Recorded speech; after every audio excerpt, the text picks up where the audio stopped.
کیا کہوں، کیسے کہوں، نہ جانے کتنے سالوں سے میں اس سینٹر کو ڈوبتے دیکھتا رہا، دبے پاؤں ایک ایک لمحہ اس کا تباہ ہوتا رہا۔ یہ سینٹر سے کلب بنتا گیا، جہاں ہم کھڑے ہیں یہاں اندریش کے فنکشن ہوتے رہے، یہاں کتابوں کے اجرا ہوئے، جہاں RSS کی کتابیں ریلیز کی گئیں۔ بہت کوشش کی، سمجھایا یہ دبے پاؤں کون آ گیا ہے، لیکن جب اس بار کھلے عام یہ اعلان ہوا کہ پرائم منسٹر کا کینڈیڈیٹ آیا ہے اور یہ کہا گیا کہ یہ منچ کا کنوینر ہے، میں نہیں چاہتا تھا کہ سلمان خورشید ایسا دگگج نیتا ہمارے مسلمانوں کے پاس اب ہے نہیں، اس کو ہم ضائع نہ کریں۔ لیکن سلامت رہیں وہ لوگ جنہوں نے سلمان خورشید صاحب کو تیار کیا، اور سلمان صاحب نے یہ رسک لیا۔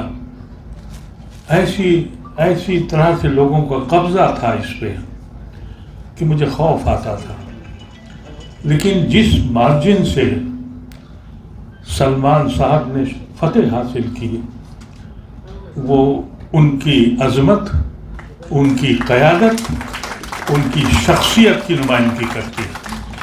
یہ کوئی معمولی بات نہیں ہے، جہاں اتنے لوگ یہ اس خوش فہمی میں ہوں کہ ہم قائد بنیں گے اور ہم صدر بنیں گے۔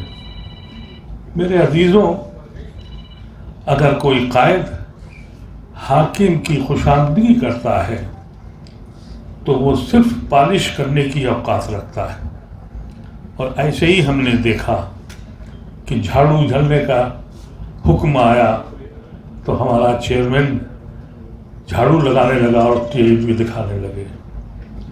مجھے یقین ہے کہ اب جو بھی مسائل اٹھیں گے، ویسے میں چھوٹے موٹے کام کرتا ہوں، ملت کے ایشو اٹھاتا ہوں، یہاں ایک تو جگہ ملنا مشکل تھی اور کوئی کنسیشن نہیں تھا، نتیجہ ہوا کہ ہمیں دوسری جگہ جانا تھا۔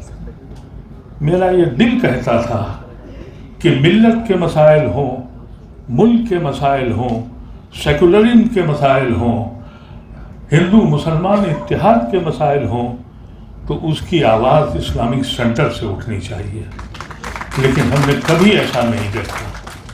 میری گزارش ہے سلمان صاحب اور ان کی ٹیم سے کہ جب آپ پورا کنٹرول کریں تو اس پہ نظر ثانی کریں کہ مسلمانوں کے مسائل، اقلیتوں کے مسائل، اور جو ہماری گنگا جمنی تہذیب ہے اس کے مسائل کے سیمینار اور میٹنگیں جو ہوں، ان کے لیے خصوصی طور پر کچھ مراد دی جائیں، اور یہ آواز اٹھے کہ جب بھی کوئی مسئلہ ملت اسلامیہ کا ہے یا ہندوستانی مسلمانوں کا ہے، اس کی آواز اسلامک سینٹر سے اٹھ رہی ہے۔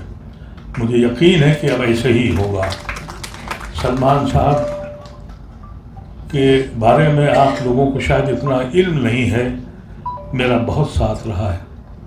میں سیاسی گلیاروں میں بہت زمانے سے گھومتا ہوں، اتنا ایکوموڈیٹنگ اور اتنا ایڈجسٹنگ میں نے کوئی لیڈر نہیں دیکھا جس نے کبھی بھی، اگر میں سلمان خورشید صاحب کی جگہ ہوتا اور کہیں ان کے برابر کے کہیں بہت نیچے کی سطح پہ بھی ہوتا، میرے ساتھ ناانصافی ہوتی تو میں ٹھوکر مار دیتا۔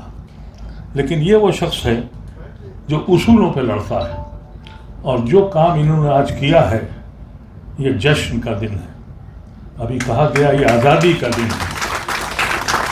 ہم نے علی گڑھ کو ڈوبتے دیکھا، ہم نے جامعہ کو ڈوبتے دیکھا، اس ادارے کو ہم کو خوف آتا تھا کہ کہیں میری آنکھوں کے سامنے یہ بھی نہ چلا جائے۔ سلام ہو، سلامت رہیں آپ سب ممبران۔ اس بات کا اب یقین ہو گیا کہ اسلامک سینٹر کے ممبران سمجھداری نہیں، بہت غیور بھی ہیں، انہوں نے سوچ سمجھ کر جو اس وقت رزلٹ دیا ہے وہ خوش آئند ہے.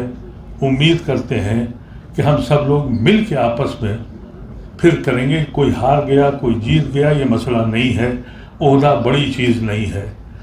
منزل پانے کے لیے ہم کو عہدے کی ضرورت نہیں ہے بلکہ کام کرنے کی ضرورت ہے. کسی سے اختلاف نہ کریں، اس لیے کہ ہمارے ایک شعر کا ایک موضوع یاد آ گیا، نفرت سے نہ دیکھو دشمن کو، شاید وہ محبت کر بیٹھے. تو اس لیے کسی سے اختلاف نہ کریں. جو جس صلاحیت کا ہے ان سب کو سلمان صاحب کے ساتھ جوڑنا چاہیے اور اس خواب کو پورا کرنا چاہیے جس کا تصور.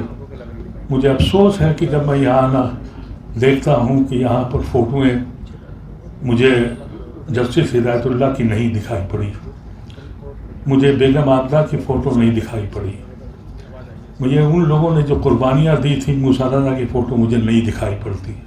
جس حال میں ہم بیٹھے ہیں، جس کے دم سے پیسہ ملا تھا، اس کا بھی کہیں ایک تختی تو لگی ہے لیکن فوٹو نہیں دکھائی پڑی.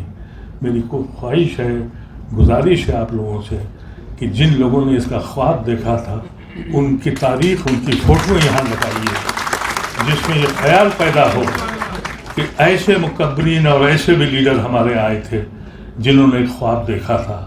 بہت بہت شکریہ.